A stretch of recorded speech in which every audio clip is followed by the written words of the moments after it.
Hey, what's up, you guys? My name is Mitko Karshovski, and welcome to episode 97 of That Remote Life podcast, where we hear from location-independent entrepreneurs and professionals so you can learn to quit the cubicle and live life on your terms.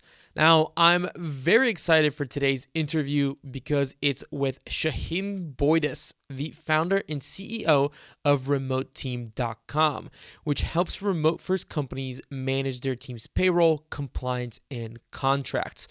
Sahin has spent the majority of his time as a founder in Silicon Valley, but decided to focus on improving remote teams in 2019.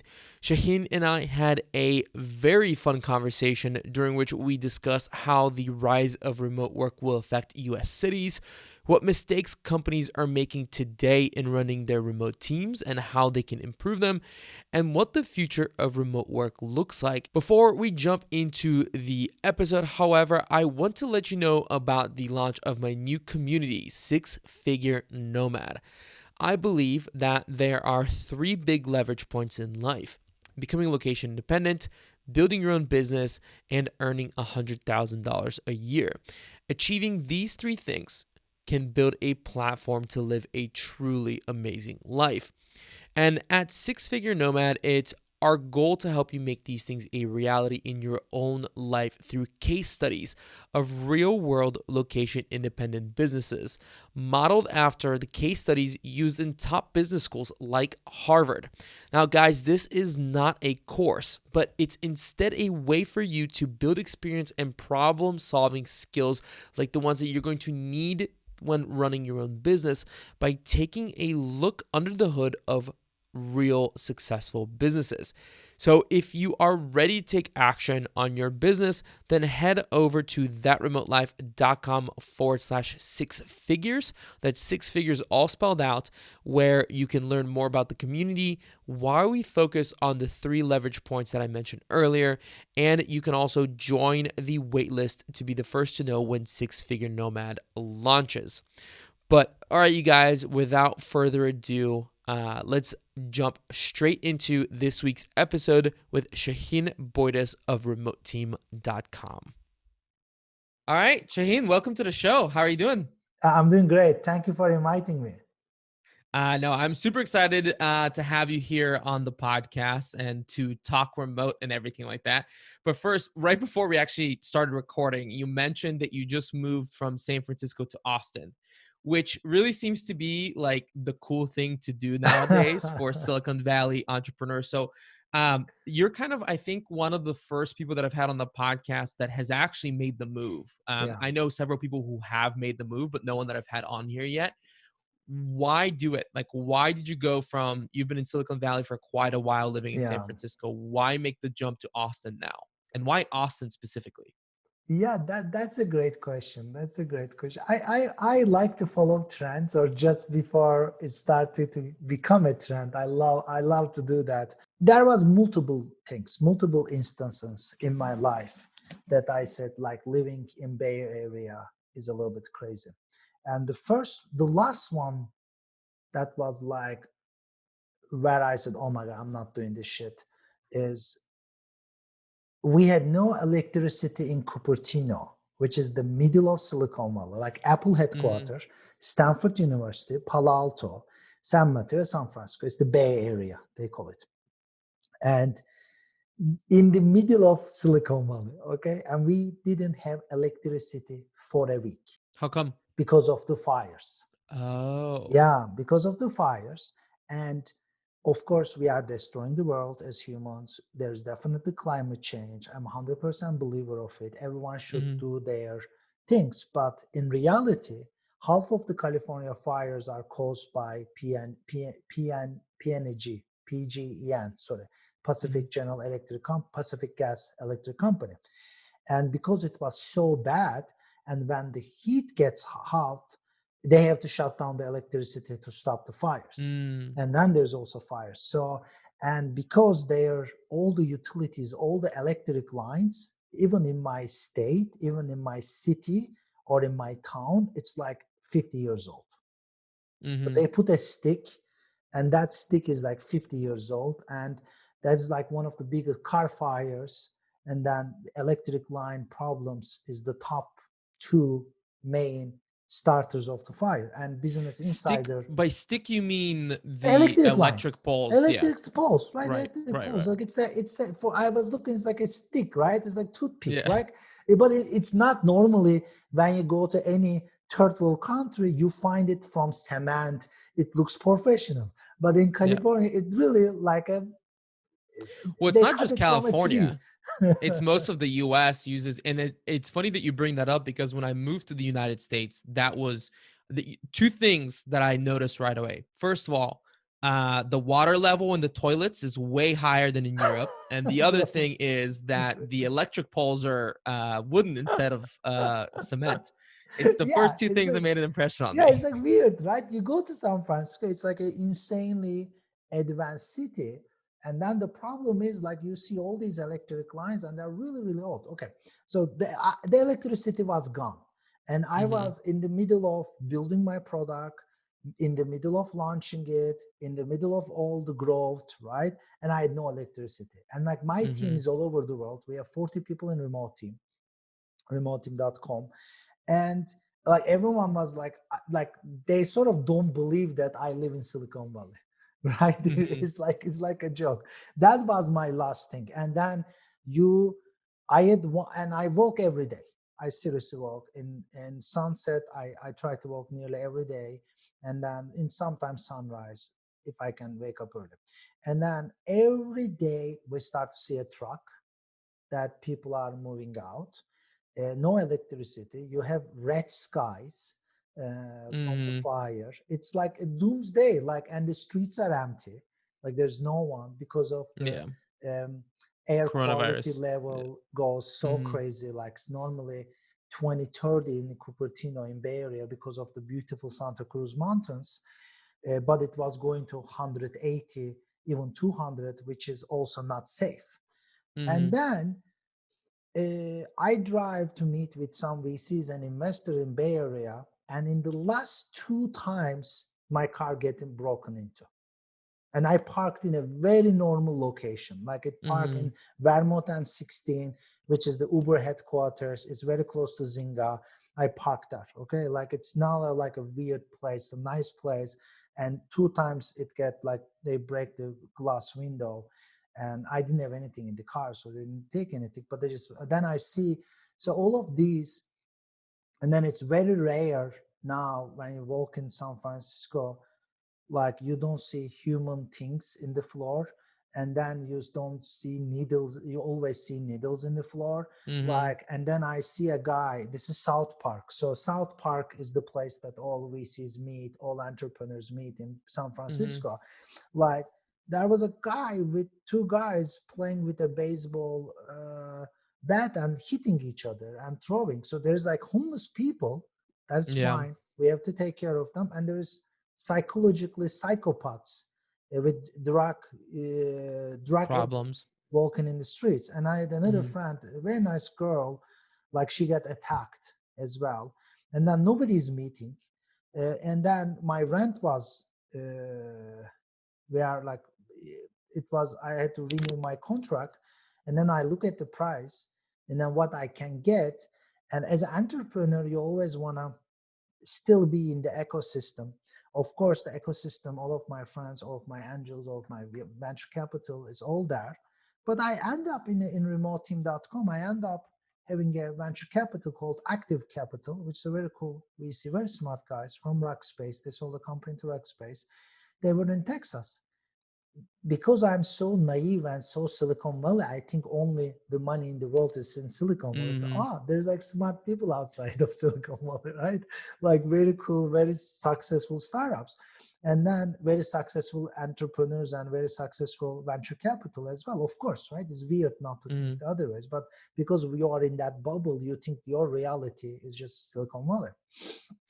But it's interesting because, and this was definitely something that I wanted to talk about. It's kind of coming up earlier than I thought it would, but it's interesting because this is what a lot of what my friends and I have really been talking quite a bit about is the things that we thought were going to happen with remote work in 10 years, 15 years, and this is something that I've discussed on Accelerated this podcast before, is just happening now. now. Yeah. And, these things that we hypothesize are going to happen to the demographics of the United States, the way that remote work is going to reshape the US is literally happening before our eyes in a year, right? Where so many people are moving from San Francisco or California to Texas or wherever, or from New York to the middle of the country. And it's almost sort of like these cities are just shedding people and sending them to other places.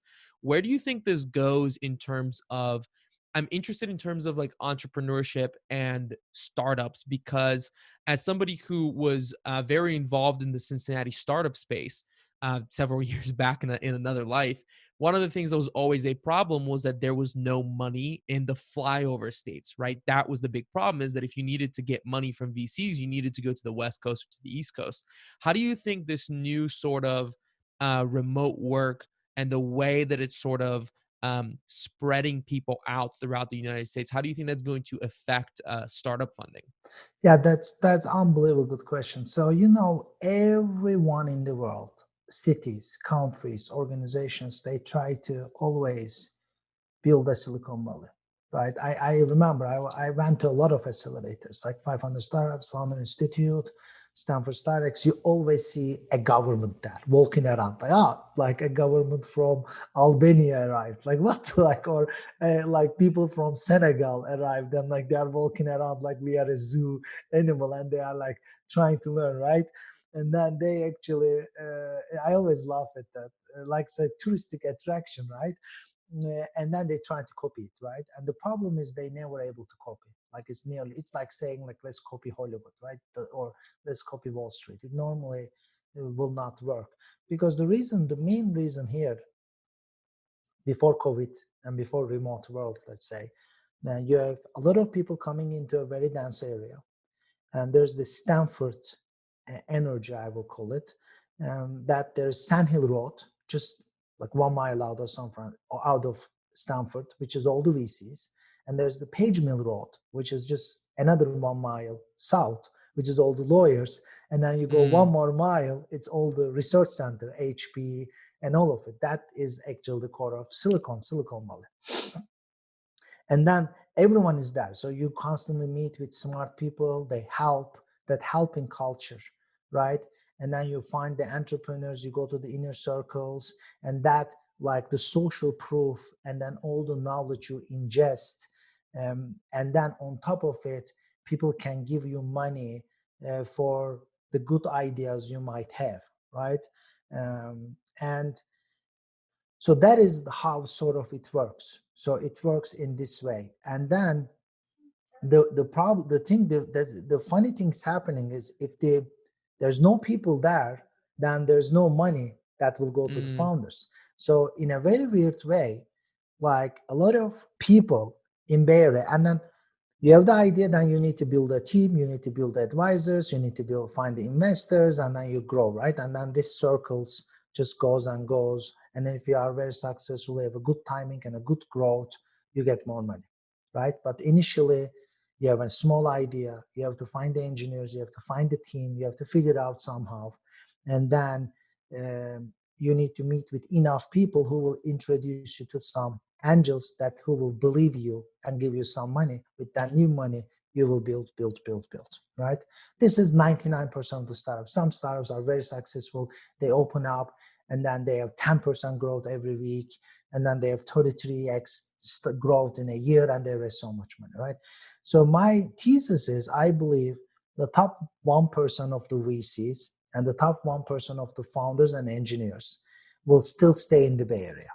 Like if you work in fun companies like Facebook, Apple, Amazon, Netflix, Google, like, and let's say making $400,000 a month, you will probably live there. $400,000 a year. You will live there. And then top VCs who live in Atherton, in that area, cannot probably move, because they are really all life there and they are okay. But the rest of the 99% of Silicon Valley, they have no reason to stay there anymore, because you end up, average minimum life there is like, you will realistically will spend $6,000. So as a Mm-hmm. bootstrap company, it's nearly impossible. Like, because you are a bootstrap founder, you have no money, or maybe just get a 50K or 100K from an accelerator if you are lucky enough.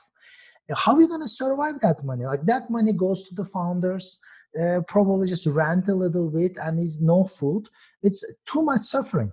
And then at the end of, like me, you start to say, like, it's not worth it. It's like stupid. Like, you feel stupid. Like, you go to a coffee shop and paying $15 to a coffee that is not like anything special. Like, I don't get Right, high right. from the coffee, or it's not that they put like 1 milligram of CBD in it, and then they Mm-hmm. jack up the price for $20, and everything is like that.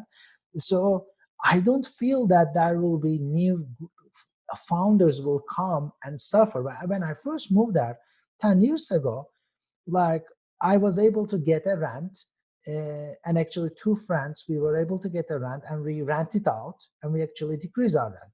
And then I was going to the meetups to really eat pizza in every meetup, and I find all the cool meetups to eat good food there, right? I really survived until I got my first check, and now Mm-hmm. it's nearly impossible. And if you don't have this survival bootstrap for at least the initial idea, the Silicon Valley will not get the companies. If you don't get the seed companies, you don't get the A's, you don't get the B, you don't get the C. So, and if every founder, like the most founders are moving out, most engineers are moving out, so this 99% really successful, cool guys will come together in Austin, will come together in Kansas, will come together in Asheville and start to build companies. Yeah. But this, I feel that, like, we will not have crazy social proof like in the old days. Because you got this angel investor, I will give you money. That will not happen. So the numbers, I think, will shift more realistic, like maybe more growth, less social proof. But the whole VC money will go all over the states right now. And then way later, it will go all over the world. Um, so we are definitely, and because the thing is, as you said, I really witnessed this, and it's in actually Wall Street Journal. Heather wrote a piece about this. It's like, I went to Costa Rica in last summer, and I had a vision of how the world will change. And it's all empty streets, like the city, like San Francisco is like gonna be like Detroit if it goes like Mm-hmm. this, right? If they don't able to fix it. So Don't let Detroit hear that. yeah, but it's like, I went to Detroit, like the zombies walking around. It's like Right, there's right, no right. humans anymore in My Detroit. my wife is from Detroit, so I've been there quite a I bit. like So Detroit. I like that, but it's like, it's they killed it, right? They killed it. yeah. And then in Detroit, it was more economical problems. In Mm-hmm. San Francisco, is greed and craziness take over. So uh, now, when you everyone moves out, then that culture needs to go with the people like me, like other peoples that know that culture really well. And then we're going to start replicate in other places. And then you start to see a lot of cool companies, because cities will be totally useless, right? Because the system was how like, we were in the farming, then we moved to factories, and then we moved to these buildings that you have to make money, you have to go somewhere. That is like 99% of the world view right now. But it's changed after the COVID. So you don't need to go anywhere to make money. So the whole city structure, that you end up paying 60-50% of your salary to just work in Twitter in a 1 mile radius, that's absurd anymore, right? Yeah, the thing that I've been talking to a lot of people about is that in if you think about it realistically, this is the first time in our like civilization in which Yeah. we have separated your economic benefit from where you actually live, right? In the Yes. past, like if you wanted the job, you went to the factory, or if you wanted Yes. to farm, you went to the place where you could farm. Today, right now, we're living through the period in which, for the first time in the history of our species, you've been able to separate this. So what Exactly. ends up happening where you don't need to physically be wherever your economic source is from, right? Yes. So that's why like I'm super excited, for example, is like what happens to these like secondary and tertiary cities in the United States, which have sort of been dead for a long time or haven't really experienced so much growth. Like what happens when the money and people who are maybe like, have good jobs in New York but decide to move to the middle of Pennsylvania because they can? What happens to those communities in the middle of Pennsylvania that all of a sudden now have like more financially successful people living there. I think it's going to be really interesting.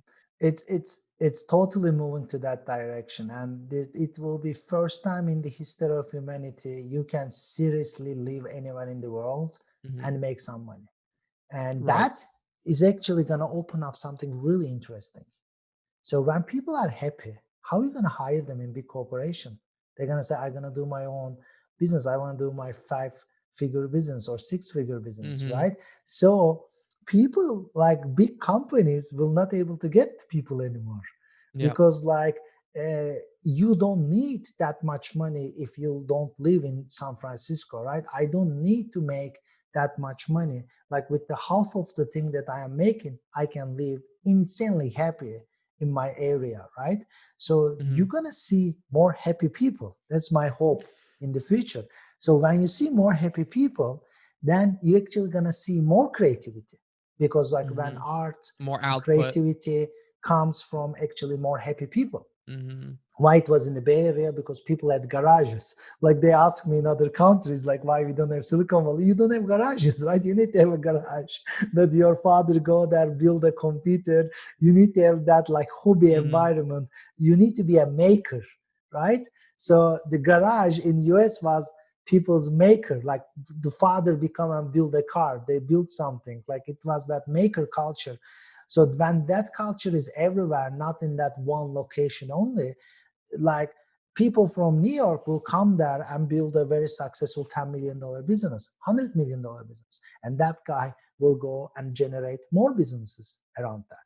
And then we will start to see really interesting hubs around the world, around the US, I think, in the beginning, which will get a lot of funding and a lot of because even the funding will be like angel list kind of environments. Like you Yeah. don't need to be anywhere and you're just gonna get investment.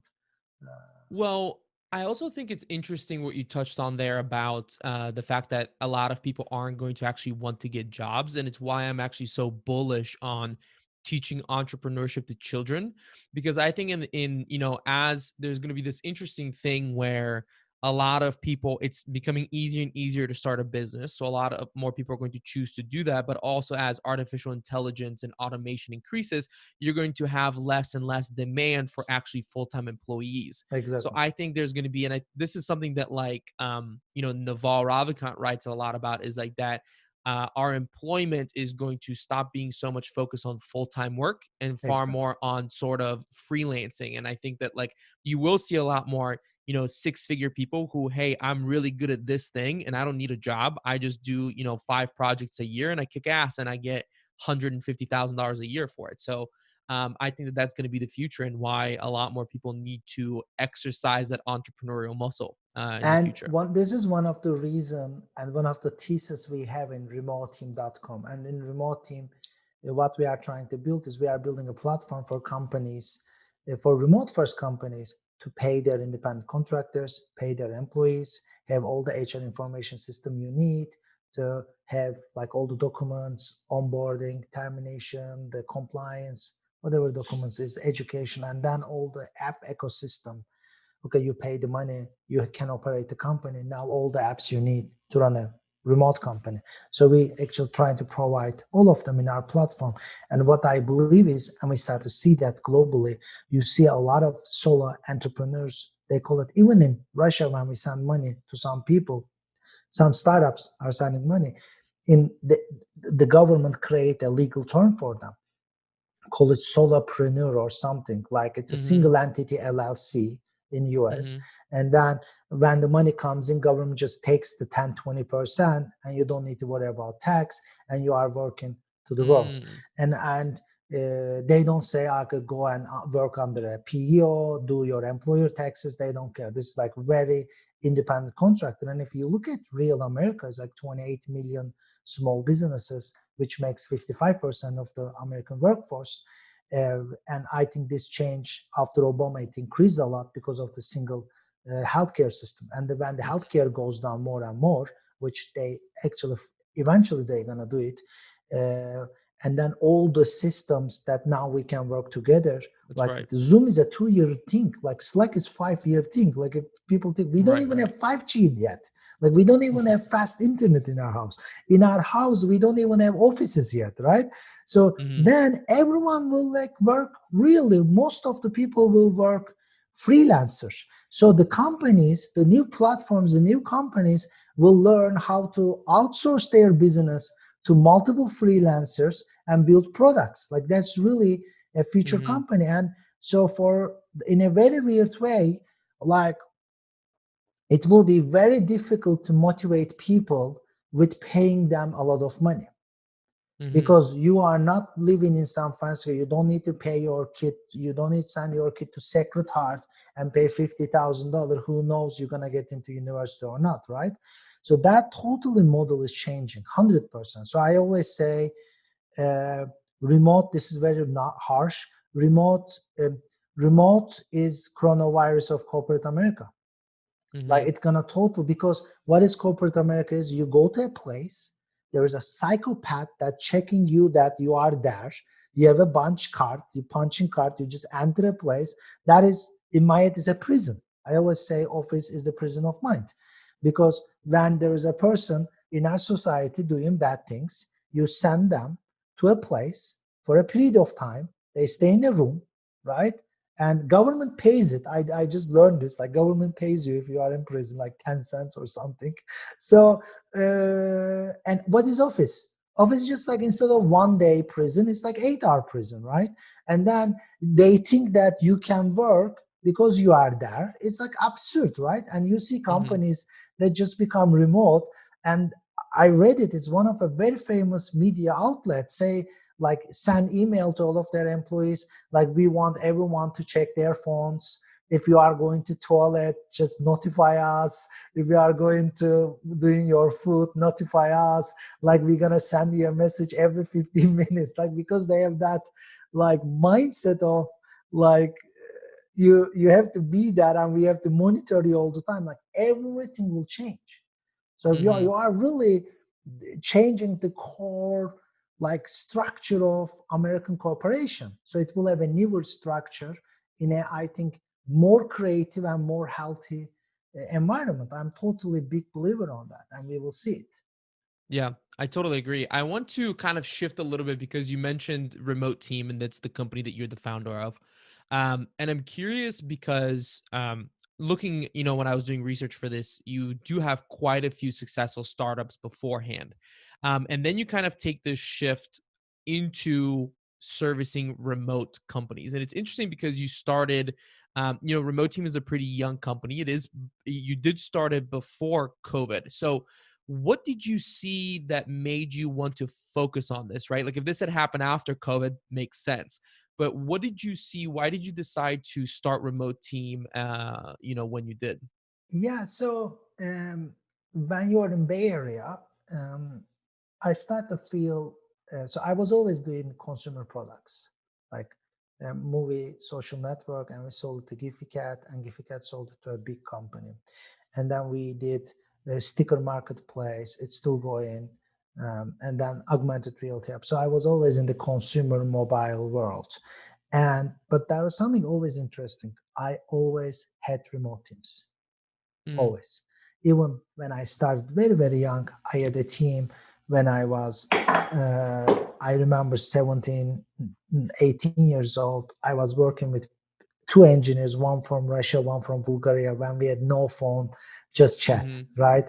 Um, so I had multiple companies in Europe before I came to Silicon Valley. I never liked to go to office in my life. I never believed it. I never believed it. Or it helped me as a software engineer to become creative, like mm-hmm. sitting in my pajamas and writing code, staying hungry. I don't want to go into traffic. Is always more was more creative for me. I never sort of put myself into an office environment, like I have to wear shoes, like I have to wear, like I have to dress up nice, like what the hell. And then I will have 1 hour traffic. I will get hungry. My sugar level will go down. Then I will eat like crazy. And then I will get sleepy. So I only work 4 hours and then like noise. So I always love to work in my home environment, which I think most software engineers are like that too, I feel. Um, so when I was in Silicon Valley, I was like maybe one of the few ones, but then it started to increase a lot. You start to see a lot of international people coming to Mm-hmm. Silicon Valley and raise some money. And when you are an international person raising money, you end up hiring people from your home country. And we see this trend really clearly. And that was trend number one. The second trend was, I believe, the self-taught. You also was mentioned a little bit. Now you can really learn to create a business, or you can learn how to become a good coder. You can learn how to become a great growth hacker. So the talent start to uh, generated outside of Bay Area, right? You start to have amazing smart people all over the world are good as the Bay Area people, right? As in the tech world, of course.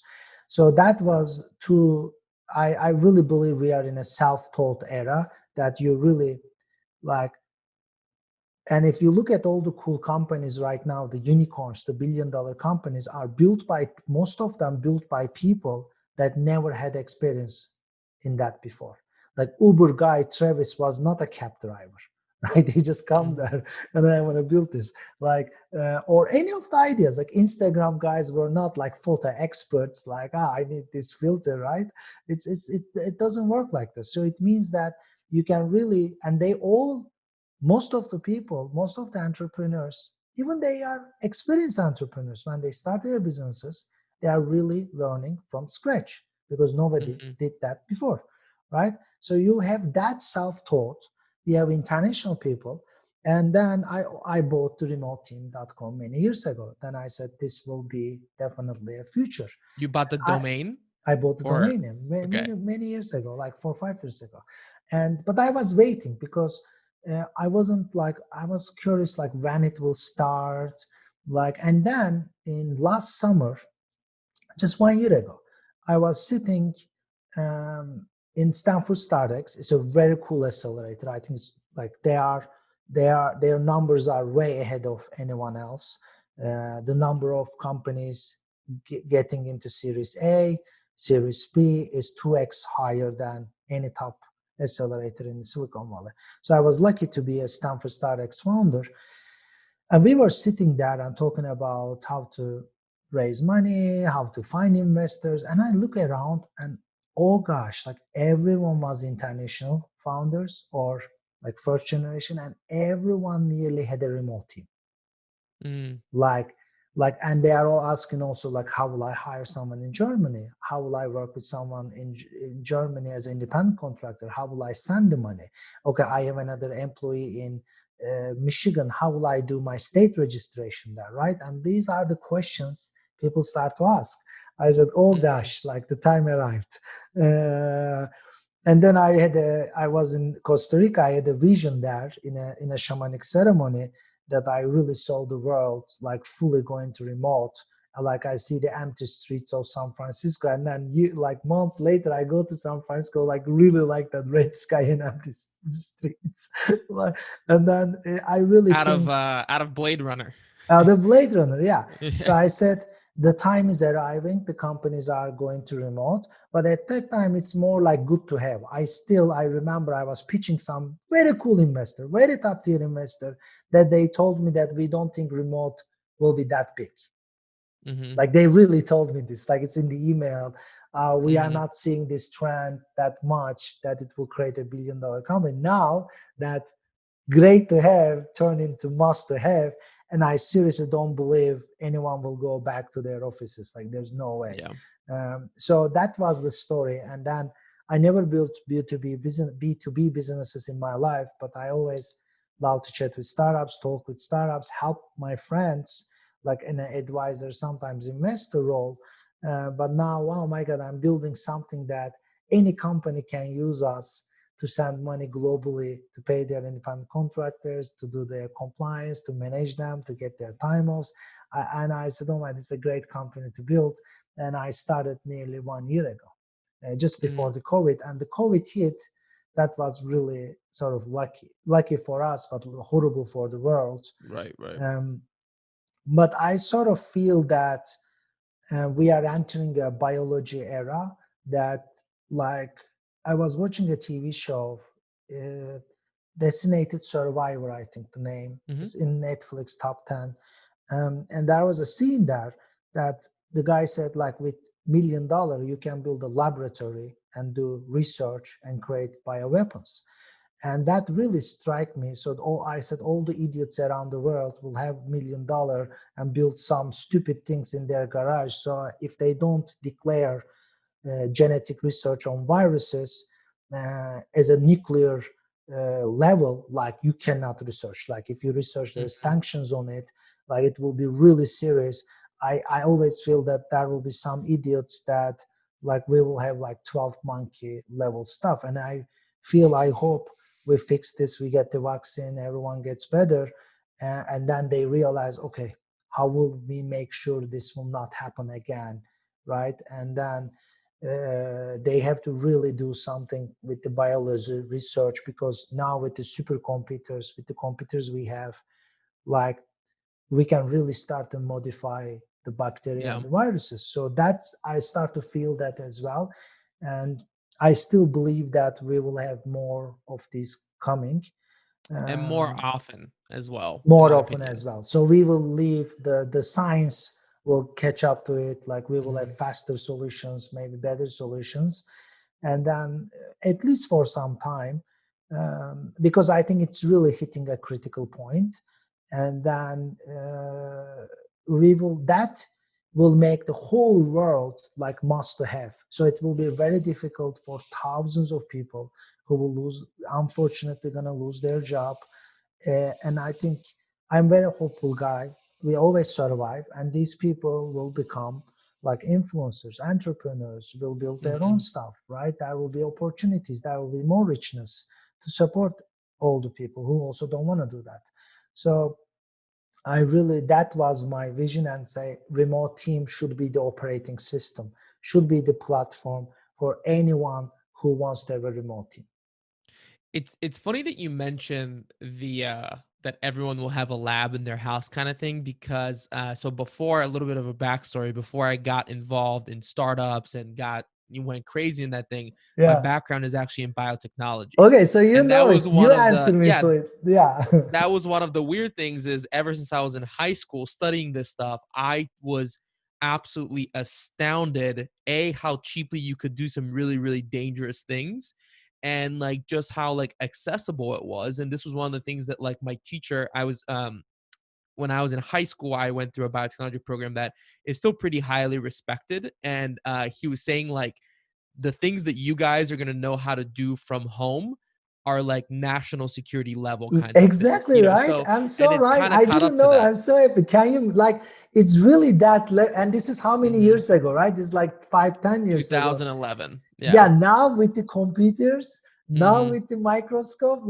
like you can have a microscope in your iPhone. Like, can you imagine? Like, I don't know what do you think we should, like, people should do? And there's more people going into biology right now, Yeah. right? It's dangerous. It's seriously dangerous. It's like playing nuclear war, but from your garage, like you said. Like, it's like you can do some really, really dangerous and bad things. And like all you can do, I think, is like monitor the like sales of some of the same way that like you monitor like the sales of like things that can be built into bombs. But the thing is that like the It, amount of things that you'd have to watch are like like there's so many things that you can.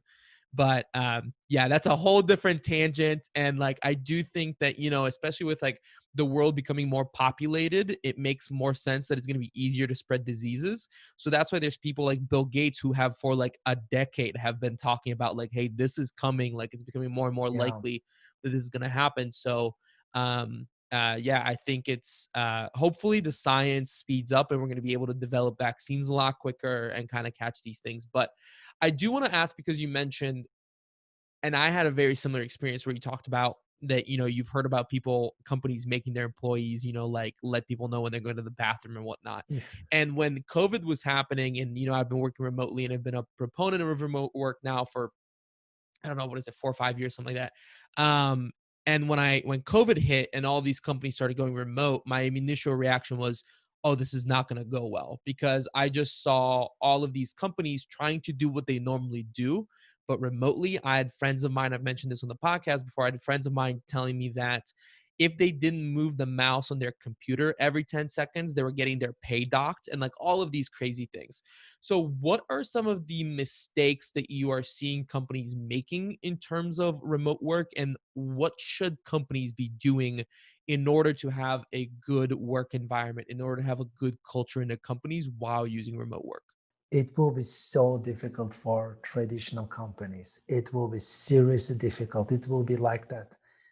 So everyone says this, but they don't do it. What I will say, it's like trust. When you are working remotely, you need to find highly integrated people, high self integration, and you need to find trustful people, like trustworthy Mhm. people. But then you need to trust them. So, uh, and because of the efficiency that they are saving, not going to work, even they work less, they will do more, right? But think about a corporate company that's there for 100 years, 50 years, and their whole thing is you come here at 9 and you're going to You're a leave cog here in the system. like you're 4, and you're Mhm. going to sit there. And if you move your ass, it means that you are not working. Like for them, like they have to change their mindset. Like they have to totally start to trust people. And the funny thing is, when you trust people more, they tend to don't try to break that trust, right? Like if you, this is very interesting. It was in Turkey, in a third world country. People were throwing garbage, even they put signs there, and then they put more signs there, and then people throw more. Then they said, okay, let's put a tulip garden here. And then when they put a tulip garden there, like nobody throw it, nobody even cut the tulips. So when Mhm. something is more beautiful, people trying to protect it, right? So companies need to learn, and companies unfortunately need to change to asynchronous. It means that, like, it's very interesting. Many people don't know this. If you Google search 8-hour work day, 40-hour work week in Wikipedia, it's a construct. Someone in England come up with this idea that we have to work 8 hours a day. Like it wasn't in our DNA, it wasn't in our genes. So he think that that is a healthy thing to do, like 8-hour work, 8-hour family, 8-hour sleep. Like someone really created this concept. Like we didn't have it. So then we end up believing that that's the only social construct and only social truth. And then we just pass it to the generations. But now it's changing because you see people are, and also because of that we created the weekends, right? Because you work 5 days and some guy thought we have to for our bodies it's 2 days we have to rest. But now I think when it's totally asynchronous, like I see my team working on the weekends, I see some Mhm. people working more in Mondays, some people working less on Fridays, some people want to take the middle of the day. So we, this bulk 8-hour work is totally not logical. Like it's not even human, I think.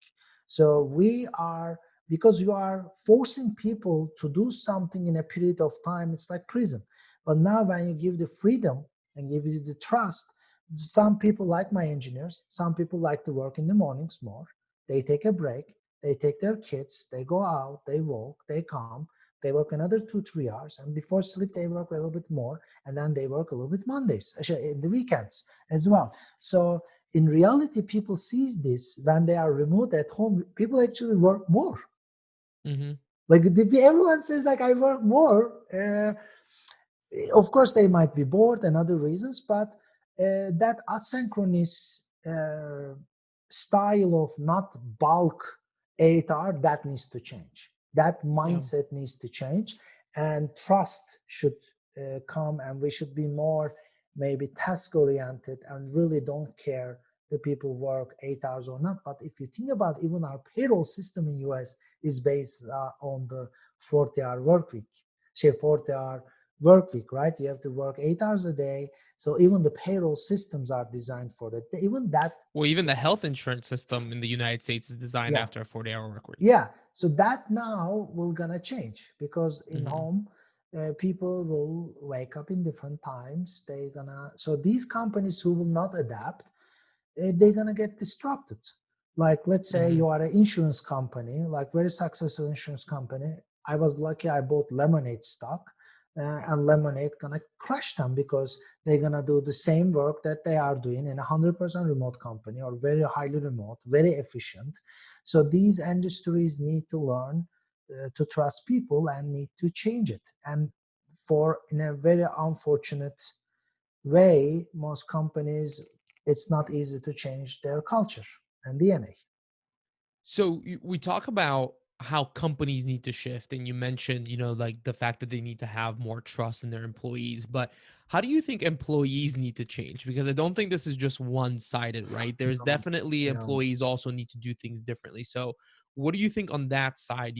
I think the reason why companies are unwilling to give a little bit on the trust thing or to provide more trust is because the employees are like not in a place where they can like almost like imagine if you work at like Procter and Gamble and all of a sudden you're Exactly. like, all right, guys, go ahead, do whatever you want. Like they're not necessarily going to react super well. The employees won't. They're not going to know what to do, so on and so forth. So, what do you think if somebody's listening to this and they're an employee, somebody who wants to continue working remotely? Like, what should the employees be doing? What do they need to improve Yeah, in order for both the companies and the employees to work well in a remote environment? exactly. So first of all, we have to talk realistically and with a high empathy. So many people's home are not designed for work, right? I witnessed so many venture capitalists, like super rich guys, had to work in their bedrooms or master rooms or their living room, or where do they sleep in master bedroom, because they have maybe one, two rooms, right, and a living room, and they have two kids at home, right? Mm-hmm. And then the wife is also is working. The wife is working in the living room, is working in the kitchen, right? Or people taking calls in like garderobes. It's like crazy. Most of the homes are not designed as to be a prota- pro- uh, productive, healthy work environment. Mm-hmm. So it's really difficult for a lot of people because, like, and if you are living in a city, most of the homes don't have an office. If you are living in suburbs, like now, I think in the future of homes, they're gonna sell it like two master bedroom and two offices, but it's not there yet. And in a very weird way, I always think this: Apple built a headquarters in Cupertino, and I can see it nearly every day. And they claim it's $4 billion, but in reality it's $8 billion or maybe $10 billion, and they're just going to put 10,000 people on it. So it means that they spend $1 million per person, right? Mm-hmm. If they just give half of the money to the employee, not even half, 1/10 of the money, $100,000, people will put a like a nice office room in their garden, in their Mm-hmm. backyard, right? This like prefabric, like it's pre-made, you bring it, right? So it's really, really, really, really difficult for employees. I think every company and every employee, like sort of in my head, like I'm working for remote, I really have routines, and everyone sort of need to create that routine and look into the positive side. Like, I'm not driving 2 hours, I'm not dressing up, right? And I should do my best. Some people might need to, I was talking with another podcast, I said this, like there will be some places in the neighborhoods which is not an office, not a WeWork, not a home, that we have to go and like work there. It will be very difficult for people to adapt, but I think companies seeing that this is working as well, because it's more Mm-hmm. less face-to-face meetings maybe, and more like task driven approach. And I think many people can still work pretty efficiently if their home environment is efficient. And you instantly, I think everyone should think, you instantly get a 10-20% boost on your time, which is insanely beneficial, that you can actually create more. And this is like, I think, the base. And then there's a lot of tools right now the companies need to embrace, like because you cannot go and talk with someone quickly, right? You have to call them in the Zoom. So there's a lot of new technologies, new tools that these companies need to embrace to have that a little bit the hybrid approach, right? You can still like ping someone and do a quick chat, because sometimes just mails goes back and forth. But if you just like talk in like Hmm. 10 minutes, you will figure out. But you see like big companies like Procter and Gamble or Google, like they were really working remotely for a very, very long time. The playbook is there. The companies, employees and the companies should find really consultants who is doing this and helping, like, because every company culture is different, every business is different. Like my biggest suggestion to the companies and the employees, they should really get a remote coach and like have uh, they can work remotely, because the manager might do a problem, the employee might have a problem, the employee might not able to work at home. That might be very normal, right? Hmm. It needs to be also deep communication and try to solve the problems. Like they have to think that, okay, we are in a pandemic, so we can really talk about unprofessional things, like because you are working at home, it's already unprofessional, right? In in sense. And they start to, okay, what's your problem? Well, there are kids in the home, there's things. So with, I think, with deep communication, the companies can find problems, find the issues and solve it. And this is a crazy idea, but I believe companies should pay people when they work from remotely more, because you are saving the office cost. As I said, like Apple spent $1 million per person 100%. to to build that crazy building, which looks like a Hmm. donut and a UFO, right? It looks like a, I think, crazy person hospital. Like it's all super white. Like I feel that I am in a, like a, it's unbelievable what they did. Like it's super clean. Like you cannot even touch it, the floor or anything. There's a guy cleans it. Like I really feel that I'm in a mental hospital, but they spend $1 million per employee. Like if they know it's going to be remote, they will say, okay, I will hire maybe more people and I will pay people more. And I think like Pinterest, they pay so much to close their offices. And I think that will probably will benefit the employees, because we start to see that, like, get a remote environment, get a good desk, get a good camera, get a good noise cancellation phones. Like these Hmm. will be provided by the companies, and this will be fraction of their office cost. Yeah, I think there's been I read an article recently, and I apologize, it escapes me who where the article appeared, but they talked about the rise of the head of remote as a new position in Yes. companies, where a somebody would come in for 6 months, essentially consult on how should you what are the things that you need to do in order to run your company remotely, maybe do a training for the employees, really kind of help that out. And I do see that as being um a new position that's going to happen, that's going to be widely recognized as companies do begin to transition remotely. So even maybe somebody listening, that would be a great business right there, easily Great business, killer right? business. Remote work consulting, like Yeah, it's booming. Like heck anyone yeah. I know it 1 year ago, like I reach out, guys, let's work together. Now they're like, I am like overbooked. Like it's like there's no way.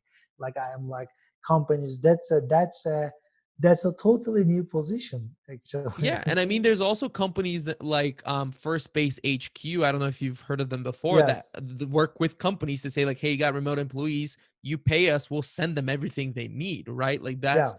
I think that's a genius model, and something that I 100% think is going to be happening. And like you said, there are companies like Basecamp, for example, who have literally been doing this for years, Years. and you can Yeah. just literally look at what they've done and adopt that, and it's worked amazingly for them. Yeah, there's so much And so. literature out there Mhm. for Silicon Valley is interesting, is always playbook driven. So it means that if Mm. there's a playbook that worked really well, they have to trying to replicate that, right?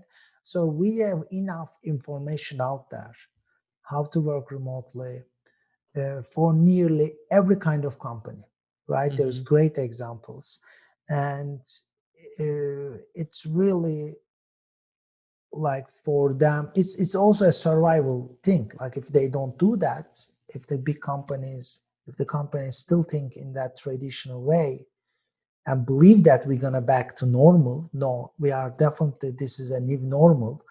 um, as you said, they have to open a head of remote position. Mm-hmm. They have to get the consultancy. They have to learn. They have to find the way to adapt in their business model. It's the only way. Yeah, It's totally the only agree. way. Yeah. Well, Shaheen, thank you so much for coming on. This has been a lot of fun. Let people know listening, where can they find out more about you or follow you online? And also, if anyone's listening who runs an online company, who is Remote Team for, and where can they kind of find out more about your services? Yeah. So it's like RemoteTeam.com. It's like a very simple name. And anything, if you have a remote employee, remote contractor, if you are doing anything with them like payment related or anything like you have to, like let's say they're in Brazil, you need to know their time offs, the holidays, you have to hire them in a way, you have to pay them in the right way. Like our platform is for it. So anyone who Mm-hmm. has a remote employee overseas, we are perfect for it. When we start to do some services for US, like we do payroll registration tax, and then we're gonna have a US payroll as well, because most of the payroll systems in US, I realized that they are not designed for hiring people from other states. It's only for Mm-hmm. one state. So there's this registration thing we start to help. So anything that's remote operations, our platform can help people. And I am very reachable. Like my Twitter handle is just like Sahin. My Instagram is just Sahin. So I That's the really benefit of check. having an interesting name, right? Not interested. I was very early. I was like the Uh, first. Like when Twitter launched, I just go and get the name. So it's like it's benefit of being a nerd and early adopter. So sure, when you're sure. early adopter, you just go there, right? So being an early adopter in the early days. So that's, and I check my messages, like I seriously check all the messages that's coming in. I cannot do LinkedIn anymore. I reached the limit. There's a limit of connection. Like even you do connect, it does, I cannot accept it anymore. But in Twitter and in Instagram, I can. Very cool. Well, Shane, thank you so much for coming on. Thank you so I much really for having appreciate me. it, and hope we meet up in Austin next time.